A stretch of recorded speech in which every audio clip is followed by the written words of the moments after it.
വളരെ ഗൗരവമുള്ളൊരു കാര്യം പറയാനുണ്ട്. എന്റെ കൂടെ കാറിലേക്ക് വരാം. ഇല്ല. ആളൊഴിഞ്ഞ ആ ഭാഗത്തേക്ക് മാറിയെന്ന് ഒരു 5 മിനിറ്റ് സംസാരിക്കാമോ? സംസാരിക്കാം. വരും. ഇരിക്കൂ. പറയൂ. പാലാദേവിയുടെ പേരിൽ പോലീസ് ഒരു കേസ് ചാർജ് ചെയ്തിട്ടുണ്ട്. ഓഹോ, അതറിഞ്ഞുകൊണ്ട് വന്നിരിക്കാണോ എന്നെ നോക്കി ചിരിക്കാൻ? ഞാൻ ബാലയെ നോക്കി ചിരിച്ചിട്ടുണ്ട്. പക്ഷേ മറുപടിയായി ഒരിക്കലും ബാല ചിരിച്ചിട്ടില്ല. പേര് പറയുമ്പോഴെല്ലാം ഡോക്ടറെന്ന് ചേർക്കാൻ ബുദ്ധിമുട്ടാണ്. ഇനിയും കാര്യം പറഞ്ഞില്ല. ബാല ഇന്ന് വീട്ടിലേക്ക് പോകണ്ട. പിന്നെ എന്റെ വീട്ടിൽ താമസിക്കാം. മിസ്റ്റർ ജയമോഹൻ, എങ്കിൽ ഹോട്ടലിൽ ഒരു മുറി എടുക്കാം. എന്നെ അതിന് കിട്ടില്ല. നിങ്ങൾ കാല് തെറ്റി. ഡോക്ടർ, ഞാൻ അത്ര നല്ല സ്വഭാവക്കാരനൊന്നുമല്ല. ലേശം വഷളനുമാണ്. പക്ഷേ നിങ്ങളോട് ഇപ്പൊ പറയുന്നത് നിങ്ങളുടെ നന്മയ്ക്കാണ്. എനിക്കൊരു വിഷമസ്ഥിതി വന്നപ്പോൾ അതിന് മുതലെടുക്കാൻ പല വിധത്തിൽ പലരും ശ്രമിക്കുന്നുണ്ട്. നിങ്ങളുടെ താല്പര്യം പണമല്ലെന്ന് മാത്രം. അതെന്തോ ആട്ടെ. നിങ്ങളുടെ കേസ് ഞാൻ ബാധിക്കാം. ഒരു വക്കാലത്ത് ഫോം ഒപ്പിട്ട് തരൂ. വണ്ടിയിൽ ഫോം ഇരിപ്പുണ്ട്. എനിക്ക് ആലോചിക്കാനുണ്ട്. എന്റെ ഒരു ബന്ധു 2 ദിവസത്തിനകം വരും.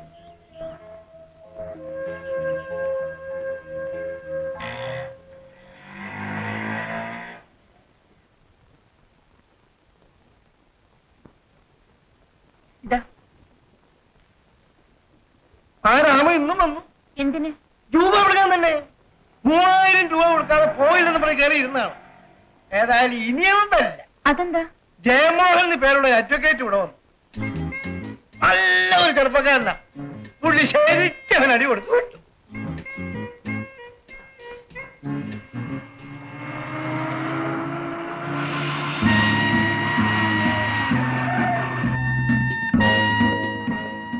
ഡോക്ടർ ബാലാദേവി അല്ലേ? അതെ. നിങ്ങളെ അറസ്റ്റ് ചെയ്യാനാണ് വന്നത്. വരികയല്ലേ?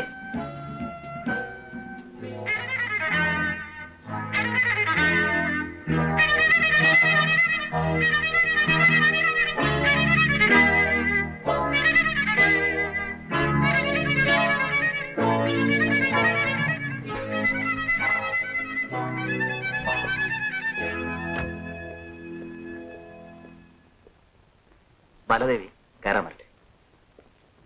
ഹലോ വക്കീൽ സാർ. അല്ല, സംഭവം മനസ്സിലായി. സെക്ഷൻ 304A അല്ലേ ഒഫൻസ്? 302 ഇടാൻ ചില സമ്മർദ്ദം ചെലുത്തി. പക്ഷെ ഞങ്ങൾ 304A ഇട്ടിട്ടുള്ളൂ. അപ്പോ ബെയിലബിൾ ആണല്ലോ? അതെ. എന്റെ ജാമ്യം പോരെ? ധാരാളം. അപ്പോ ഞങ്ങൾ സ്റ്റേഷനിലേക്ക് വരാം. ശരി, വരട്ടെ. ഞാൻ വണ്ടി മാറ്റി തരാം. ഓക്കെ.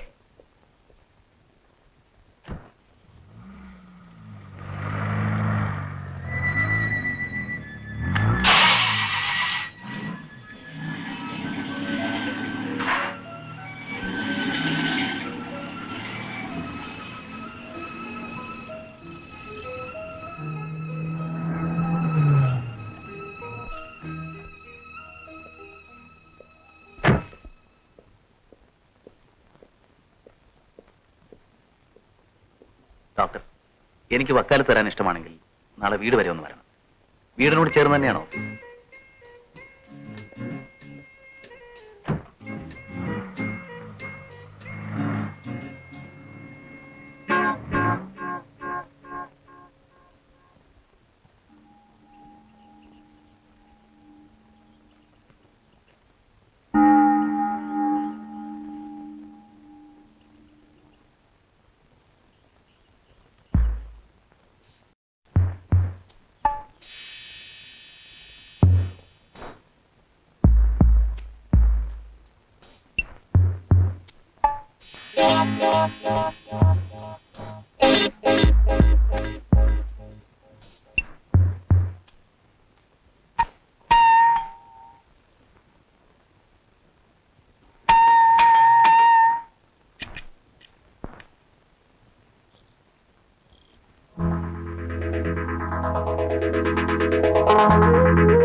ജയമോഹനെ കാണാനാണ് വന്നത്.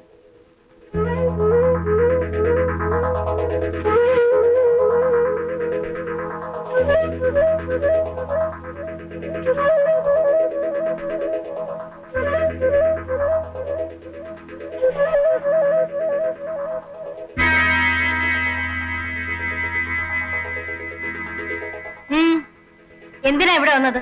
അമ്മയ്ക്ക് എന്നെ മനസ്സിലായില്ലേ? ഞാൻ ഡോക്ടർ ബാലാദേവിയാണ്. അറിയാം. എന്നെ നോക്കിയ ഡോക്ടറല്ലേ? ഇവിടെ വന്നതിൽ അത്ഭുതം തോന്നുന്നു. ഇത്തരത്തിലൊരു സ്ത്രീയായിട്ട് അന്ന് കണ്ടപ്പോ തോന്നിയിരുന്നില്ല. അമ്മേ, എനിക്കൊരു കേസുണ്ട്, ഞാൻ അതിന് വന്നതാ. ഡോക്ടർ എപ്പോ വന്നു? ഞാൻ ഇപ്പൊ വന്നതേ ഉള്ളൂ. അമ്മേ, എനിക്കൊരു കപ്പ് കാപ്പി വേണം. ഡോക്ടർ ബാലയ്ക്കും വേണം. ഞാൻ കാപ്പി കുടിച്ചതാണ്. സാരമില്ല, ഒരു കപ്പ് കൂടാവാം. വരും.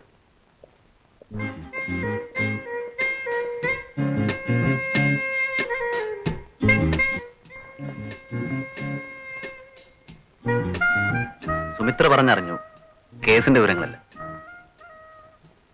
ബാലയുടെ കേസ് വാദിക്കണമെന്ന് എനിക്ക് ആഗ്രഹമുണ്ട്.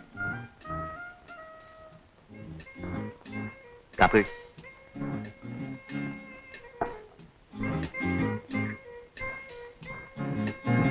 കഴിക്കും.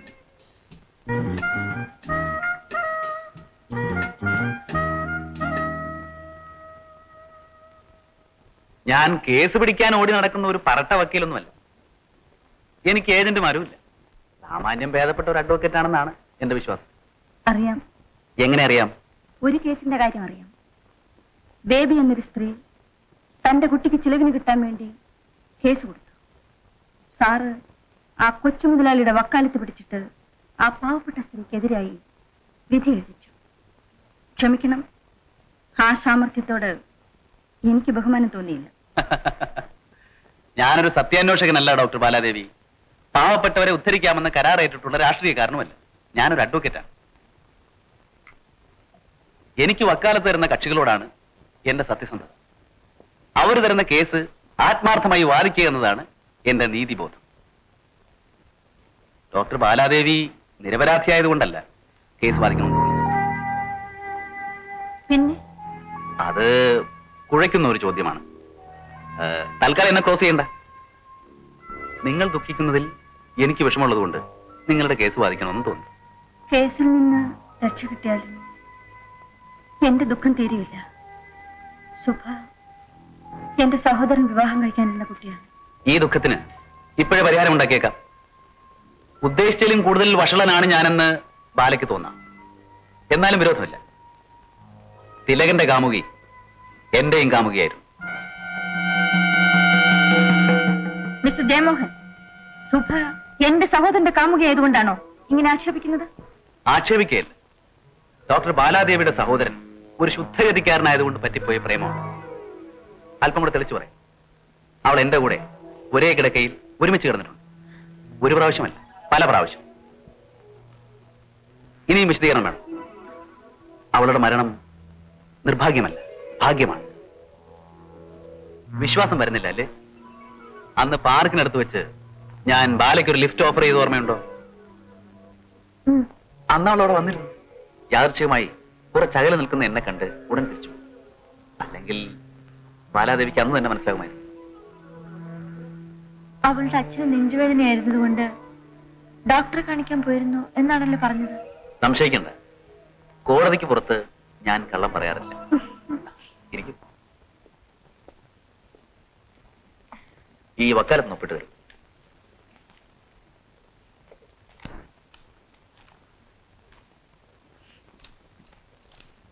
ഇനി പോവാം.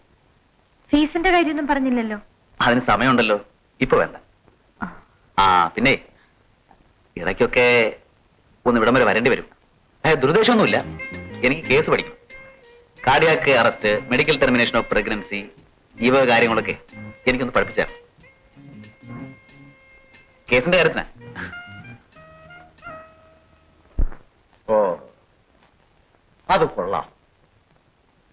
സാറ് വിവരങ്ങളെല്ലാം പണിക്കര് പറഞ്ഞു. ജയമോഹന് വക്കാലത്ത് കൊടുത്തത് നന്നായി. പേരെടുത്ത വക്കീലല്ലേ? ചുണയും തന്റെ ഉള്ളൊരു കൊച്ചാണ് വക്കീൽ സാറ്. ആ ചുണയെ നേരിട്ട് കണ്ടതാ. പാലക്കുഞ്ഞെന്ന് പറഞ്ഞാൽ ജീവനാണ്.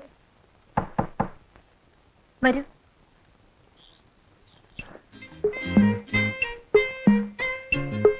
മുറിയിലേക്ക് വന്നതിൽ തെറ്റുണ്ടെങ്കിൽ ക്ഷമിക്കണം.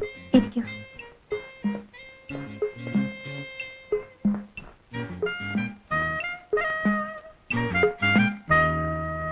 നാളെ പ്രധാന സാക്ഷിയായ രാമുവിനെ വിസ്തരിക്കുകയാണ്. കേസൊക്കെ ഞാൻ പഠിച്ചു കഴിഞ്ഞു. ഇനി വാദിക്കാനുള്ള ഒരു ഉന്മേഷമാണ് ആവശ്യം. അതിന് അല്പം വീര്യം പകർന്നു തരാം. ഇവിടെ ഡ്രിങ്ക്സ് ഒന്നും വാങ്ങി വെക്കാറില്ല, കുടിക്കുന്നവരുമില്ല. ക്ഷമിക്കണം. ബ്രാൻഡിയും വിസ്കിയും ഒക്കെ ആർക്ക് വേണം? അതിൽ നിന്നൊന്നും വീര്യം കിട്ടാതായപ്പോ ഞാനതങ്ങ് നിർത്തിക്കളഞ്ഞു.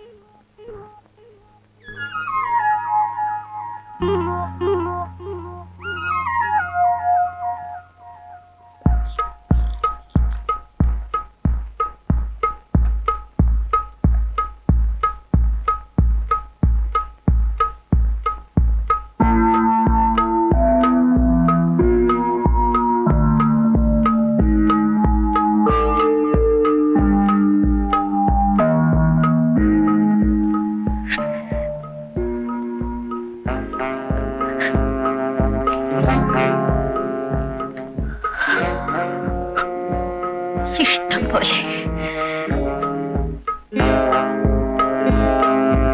ഇല്ലെങ്കിൽ ചിലപ്പോൾ നിങ്ങൾ എനിക്ക് വേണ്ടി ഇനി വാദിച്ചില്ലെന്ന് വരും.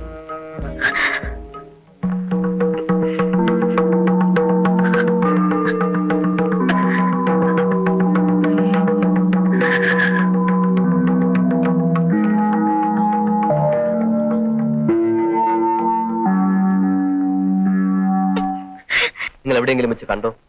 അന്ന് രാവിലെ ബാലാദേവി സുഭാഷിന്റെ വീട്ടിൽ വന്നിരുന്നു. എന്നിട്ട് സുഭാഷിനെ നിർബന്ധിച്ച് വിളിച്ചോണ്ടുപോയി. നിർബന്ധിച്ച് വിളിച്ചുവെന്ന് നിങ്ങൾക്ക് എങ്ങനെ അറിയാം? ഞാൻ കേട്ടു. സുഭാഷിനി പറഞ്ഞു, ചേച്ചി എന്നെ നിർബന്ധിക്കരുത്, ഞാൻ വരികയില്ലെന്ന്. അപ്പൊ ഡോക്ടർ ബാലാദേവി പറഞ്ഞു, എന്റെ ആങ്ങളയുടെ മാനം രക്ഷിക്കണം, നിനക്ക് ഒരു കുഴപ്പവും വരികയില്ല, ഒരു ചൊറി പൊട്ടിക്കുന്ന പോലത്തെ കാര്യമുള്ളെന്നൊക്കെ പറഞ്ഞ് ഡോക്ടർ സുഭാഷിനെ വിളിച്ചോണ്ടുപോയി. പിന്നെ സുഭാഷിണിയെ കണ്ടോ? പിന്നെ ഞാൻ കാണുന്നത് അവളുടെ ശവമാണ്. That's all.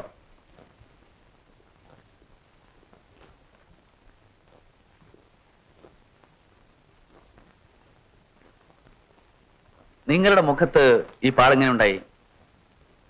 എന്നെ നോക്കി പേടിപ്പിക്കാതെ മുറിവ് എങ്ങനെ ഉണ്ടായെന്ന് പറയൂ. പറയണം. നിങ്ങളല്ലേ അടിച്ചത്? ഞാനോ? ഹേ, എന്നെപ്പോലെ മറ്റു വല്ലവരും ആയിരിക്കും. ആട്ടെ, എവിടെ വെച്ചാണ് അടിച്ചത്? ഡോക്ടർ ബാലാദേവിയുടെ വീട്ടിൽ വെച്ച്. നിങ്ങൾ എന്തിനാ അവിടെ പോയി? പറയൂ. ഈ കേസിലെ പ്രതിയുടെ വീട്ടിൽ പ്രധാന സാക്ഷിയായി നിങ്ങൾ എന്തിനു പോയി? തനിക്ക് മരുന്ന് വാങ്ങാൻ. അവരെ ഭയപ്പെടുത്തി രൂപ വാങ്ങിക്കാനാണ് നിങ്ങൾ പോയതെന്ന് പറഞ്ഞാൽ ശരിയല്ലേ? അല്ല. 2 പ്രാവശ്യം നിങ്ങൾ അവിടെ പോയിരുന്നില്ലേ? ഇല്ല. കാനറ ബാങ്കിന്റെ ഇവിടത്തെ ബ്രാഞ്ചിൽ നിന്നും F693414 നമ്പറായി 1000 രൂപയുടെ ചെക്ക് ഏപ്രിൽ 10-ാം തീയതി നിങ്ങൾ മാറിയില്ലേ? പറയൂ. പറയാതെ പറ്റില്ല. രേഖയുള്ളതാണ്. ചെക്ക് മാറിയോ? മാറി കാണും. ഏപ്രിൽ 24-ാം തീയതി F693416 നമ്പറായി 2000 രൂപയുടെ ഒരു ചെക്ക് അതേ ബാങ്കിൽ നിന്ന് നിങ്ങൾ മാറിയില്ലേ? നമ്പറൊന്നും എനിക്കറിയില്ല. ചെക്ക് മാറിയോ? മാറി. വീണ്ടും ഡോക്ടറെ ഭയപ്പെടുത്തി പണം വാങ്ങിക്കാൻ ചെന്നപ്പോഴാണ് എന്റെ മുഖച്ഛായയുള്ളയാൾ നിങ്ങളെ തല്ലിയത്, അല്ലേ? പറയണം. കുറച്ച് വെള്ളം വേണം. Let him have some water. Yes.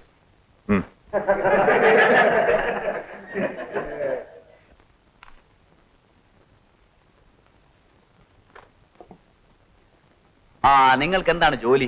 കൃഷി. എന്ത് കൃഷി? പറയണം മിസ്റ്റർ.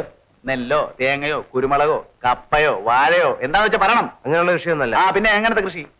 ഈ റേഷൻ കാർഡിന് അപേക്ഷിക്കാനോ വല്ല കച്ചേരിയിലൊക്കെ പോകുമ്പോൾ ജോലി കൃഷിയാണെന്ന് പറയും. അത് ശരി. ചില സ്ഥലത്ത് മറ്റൊരു കാര്യത്തിനും കൃഷി എന്ന് പറയാറുണ്ട്. ആ കൃഷിയാണോ? ആട്ടെ, സുഭാഷിണിയുമായിട്ടുള്ള നിങ്ങളുടെ ബന്ധം എന്താണ്? അവള് എന്റെ മുറപ്പെണ്ണാണ്. നിങ്ങളെയും സുഭാഷിണിയെയും കൂടി ഹോട്ടൽ സ്റ്റാർ ഇന്റർനാഷണലിൽ വെച്ച് ആരെങ്കിലും കണ്ടെന്ന് പറഞ്ഞാൽ ശരിയാണോ? അല്ല. കഴിഞ്ഞ ജനുവരി 7-ാം തീയതി രാത്രി ഹോട്ടൽ സ്റ്റാർ ഇന്റർനാഷണലിലെ 13-ാം നമ്പർ മുറിയിൽ സുഭാഷിണിയെ കൊണ്ടുവിട്ടത് നിങ്ങളല്ലേ? ആ ഹോട്ടൽ വിളിഞ്ഞെടുക്ക്. പറയൂ. ഹോട്ടൽ സ്റ്റാർ ഇന്റർനാഷണലിലെ 13-ാം നമ്പർ മുറിയിൽ സുഭാഷിണിയെ കൊണ്ടുവിട്ടില്ലേ? അതെ. അവൾക്ക് അവിടെ ഒരാളെ കാണണമെന്ന് പറഞ്ഞു. അന്ന് നിങ്ങളും 13-ാം നമ്പർ മുറിയിലാണോ കിടന്നത്? ഞാൻ ഹോട്ടൽ ജോലിക്കാർ കിടക്കുന്നിടത്ത് കിടന്നു തുടങ്ങി. രാവിലെ സുഭാഷിനെയും വിളിച്ചുകൊണ്ട് തിരിച്ചു പോന്നു, അല്ലേ? അതെ. സ്ഥലം ടിവിയിലും ഒരു ദിവസം സുഭാഷിനെയും വിളിച്ചുകൊണ്ട് നിങ്ങൾ പോയിരുന്നു. ആ ഡേറ്റ് ഒന്ന് നോക്കി. പറയൂ. ടിവിയിൽ ഒരു ദിവസം പോയിരുന്നില്ലേ? ഞാൻ ഓർക്കുന്നില്ല. നിങ്ങൾ സുഭാഷിണി മരിക്കുന്നതിന് 3 ദിവസം മുമ്പ് സിറ്റി മെഡിക്കൽ സ്റ്റോറിൽ പോയി ഒരു മരുന്ന് വാങ്ങിച്ചോ? ഇല്ല. കമ്പൗണ്ടർ കൃഷ്ണൻ കുറിച്ചെന്ന ചിറ്റ് കൊണ്ട് കൊടുത്ത് മരുന്ന് വാങ്ങിച്ചില്ലേ? ഇല്ല. നിങ്ങൾ വാങ്ങിച്ച മരുന്നിന് തന്ന ബില്ലിന്റെ കോപ്പിയാണിത്. എർക്കോട് എന്ന മരുന്നാണ് നിങ്ങൾ വാങ്ങിയിരിക്കുന്നത്. നിങ്ങളുടെ പേരല്ലേ ഈ ബില്ലിൽ എഴുതിയിരിക്കുന്നത്? അതെ. ആർക്ക് വേണ്ടിയാണ് ഈ മരുന്ന് വാങ്ങിയത്? ചോദിച്ചതിന് ഉത്തരം പറയണം മിസ്റ്റർ. സുഭാഷിണിക്ക് വയറ്റ് വേദനയാണെന്ന് പറഞ്ഞു. നിങ്ങളെ പോലീസ് കണ്ട് ചോദിച്ച് മൊഴിയെടുത്തോ? എടുത്തു. അങ്ങനെ പോലീസിന് മൊഴി കൊടുത്തപ്പോ നിങ്ങൾ സുഭാഷിണിയെ ഹോട്ടലിൽ കൊണ്ടുപോയ കാര്യം, TBയിൽ കൊണ്ടുപോയ കാര്യം, അവൾക്ക് മരുന്ന് വാങ്ങി കൊടുത്ത കാര്യം, ഡോക്ടറോട് പണം ചോദിച്ച കാര്യം എല്ലാം പറഞ്ഞിരുന്നോ? ഇല്ല അല്ലേ? ഞാൻ പറഞ്ഞ പോലെ അല്ലല്ലോ പോലീസ് എഴുതിയിരിക്കുന്നത്. ആ, ദാറ്റ്സ് ഓൾ യുവർ ഓൺ.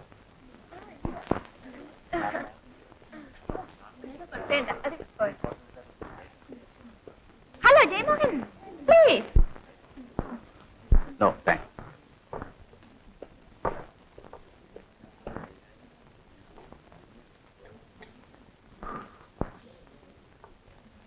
ഒരു ഫ്രഷ് ലേ.